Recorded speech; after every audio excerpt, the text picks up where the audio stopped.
Tratado de Psicología Revolucionaria. Capítulo 30.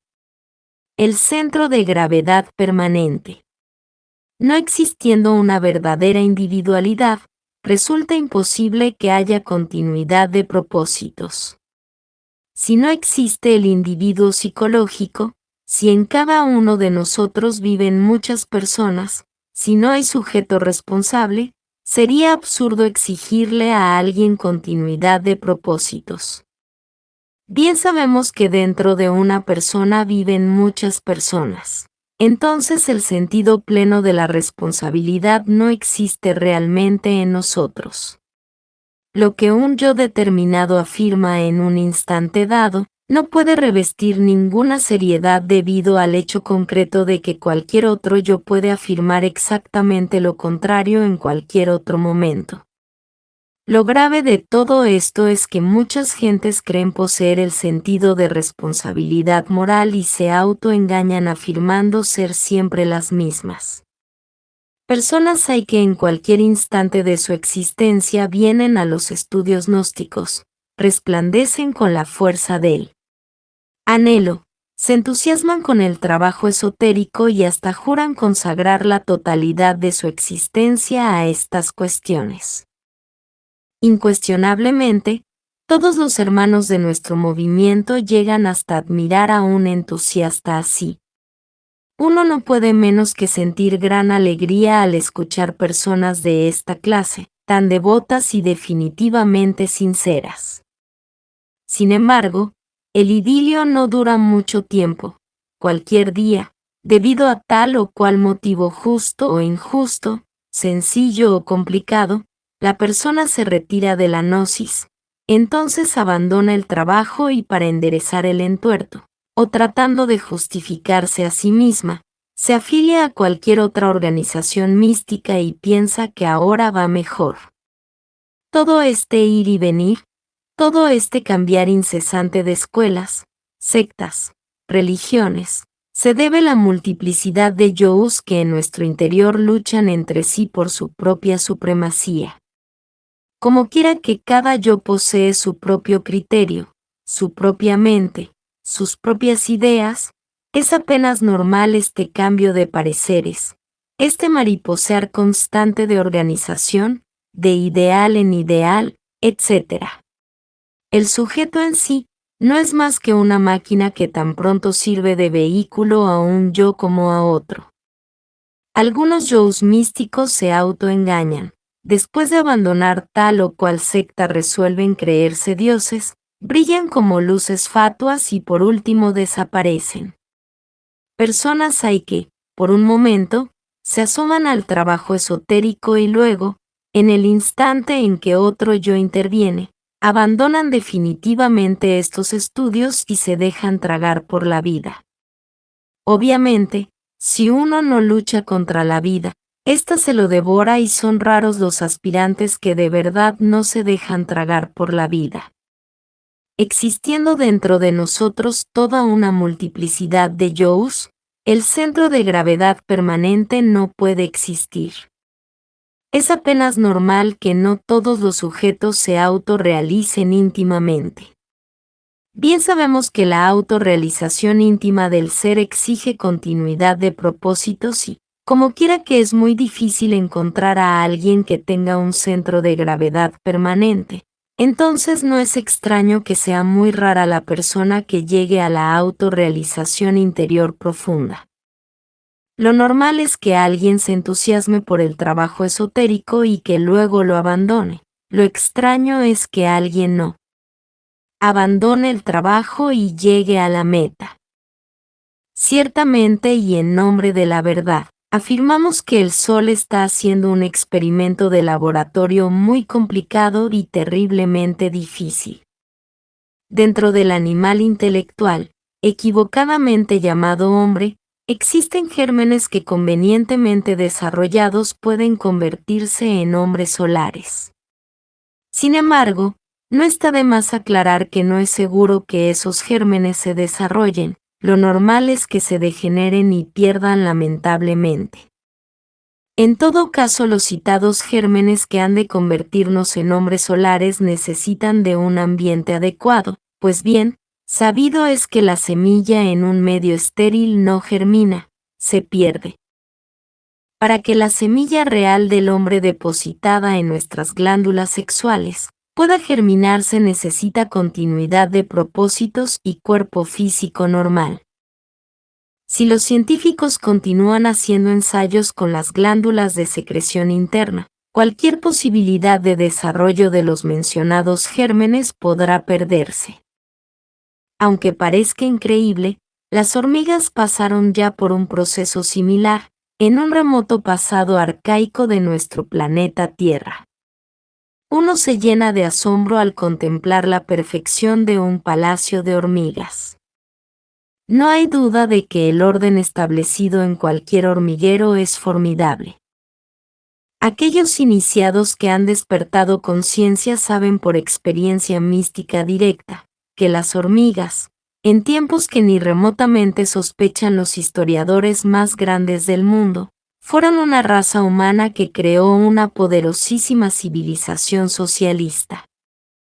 Entonces eliminaron los dictadores de aquella familia, las diversas sectas religiosas y el libre albedrío, pues todo ello les restaba poder y ellos necesitaban ser totalitarios en el sentido más completo de la palabra.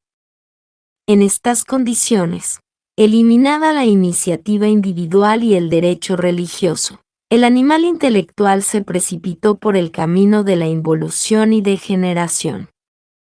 A todo lo antes dicho se añadieron los experimentos científicos, trasplantes de órganos, glándulas, ensayos con hormonas, etcétera, etcétera, etcétera, cuyo resultado fue el empequeñecimiento gradual y la alteración morfológica de aquellos organismos humanos hasta convertirse por último en las hormigas que conocemos.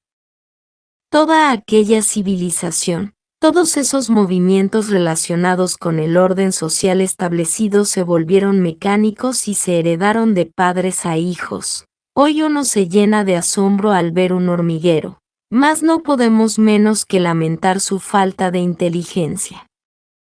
Si no trabajamos sobre sí mismos, involucionamos y degeneramos espantosamente. El experimento que el Sol está haciendo en el laboratorio de la naturaleza, ciertamente además de ser difícil, ha dado muy pocos resultados. Crear hombres solares solo es posible cuando existe verdadera cooperación en cada uno de nosotros. No es posible la creación del hombre solar si no establecemos antes un centro de gravedad permanente en nuestro interior.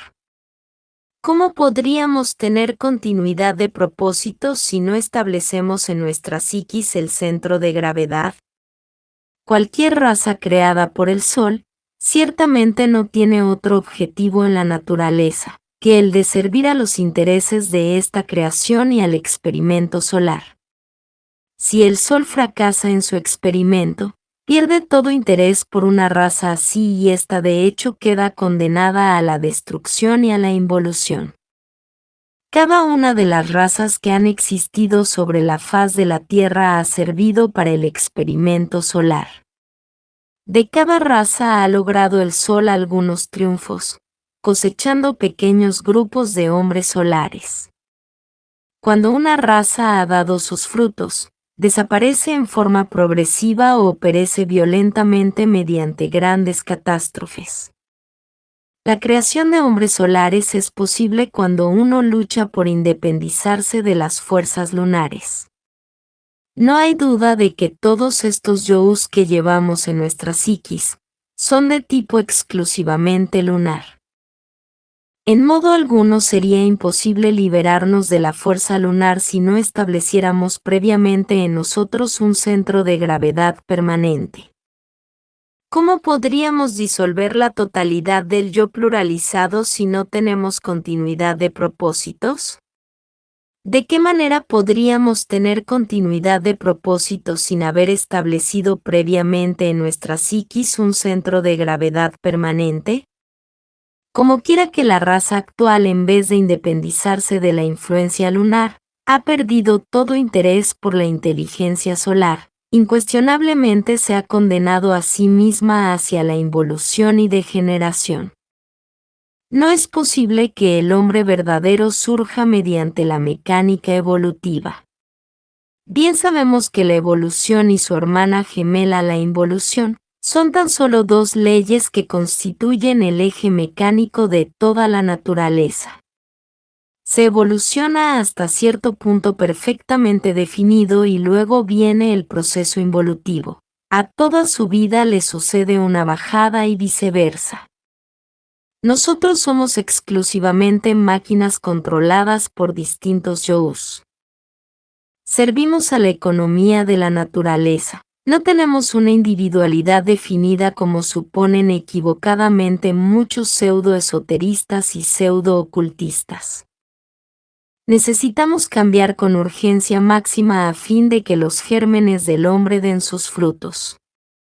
Solo trabajando sobre sí mismos con verdadera continuidad de propósitos y sentido completo de responsabilidad moral podemos convertirnos en hombres solares. Esto implica consagrar la totalidad de nuestra existencia al trabajo esotérico sobre sí mismos.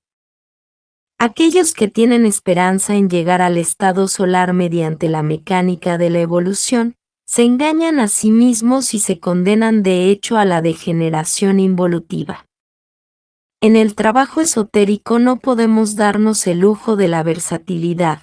Esos que tienen ideas veletas, esos que hoy trabajan sobre su psiquis y mañana se dejan tragar por la vida, esos que buscan evasivas, justificaciones, para abandonar el trabajo esotérico degenerarán e involucionarán.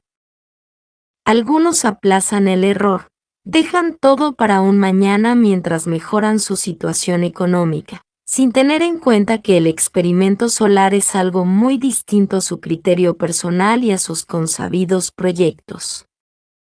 No es tan fácil convertirse en hombre solar cuando cargamos la luna en nuestro interior. El ego es lunar.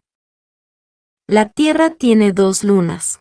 La segunda de estas es llamada Lilith y se halla un poco más distante que la luna blanca. Los astrónomos suelen ver a Lilith como una lenteja, pues es de muy poco tamaño. Esa es la luna negra. Las fuerzas más siniestras del ego llegan a la Tierra desde Lilith y producen resultados psicológicos infrahumanos y bestiales. Los crímenes de la prensa roja, los asesinatos más monstruosos de la historia, los delitos más insospechados, etcétera, etcétera, etcétera, se deben a las ondas vibratorias de Lilith. La doble influencia lunar, representada en el ser humano mediante el ego que carga en su interior, hacen de nosotros un verdadero fracaso. Si no vemos la urgencia de entregar la totalidad de nuestra existencia al trabajo sobre sí mismos con el propósito de liberarnos de la doble fuerza lunar, terminaremos tragados por la luna, involucionando, degenerando cada vez más y más dentro de ciertos estados que bien podríamos calificar de inconscientes e infraconscientes. Lo grave de todo esto es que no poseemos la verdadera individualidad. Si tuviéramos un centro de gravedad permanente trabajaríamos de verdad seriamente hasta lograr el estado solar. Hay tantas disculpas en estas cuestiones, hay tantas evasivas, existen tantas atracciones fascinantes, que, de hecho, suele hacerse casi imposible comprender por tal motivo la urgencia del trabajo esotérico. Sin embargo, el pequeño margen que tenemos de libre albedrío y la enseñanza gnóstica orientada hacia el trabajo práctico, podrían servirnos de basamento para nuestros nobles propósitos relacionados con el experimento solar. La mente veleta no entiende lo que aquí estamos diciendo, lee este capítulo y posteriormente lo olvida. Viene después otro libro y otro. Y al final concluimos afiliándonos a cualquier institución que nos venda pasaporte para el cielo, que nos hable en forma más optimista, que nos asegure comodidades en el más allá. Así son las gentes, meras marionetas controladas por hilos invisibles, muñecos mecánicos con ideas veletas y sin continuidad de propósitos.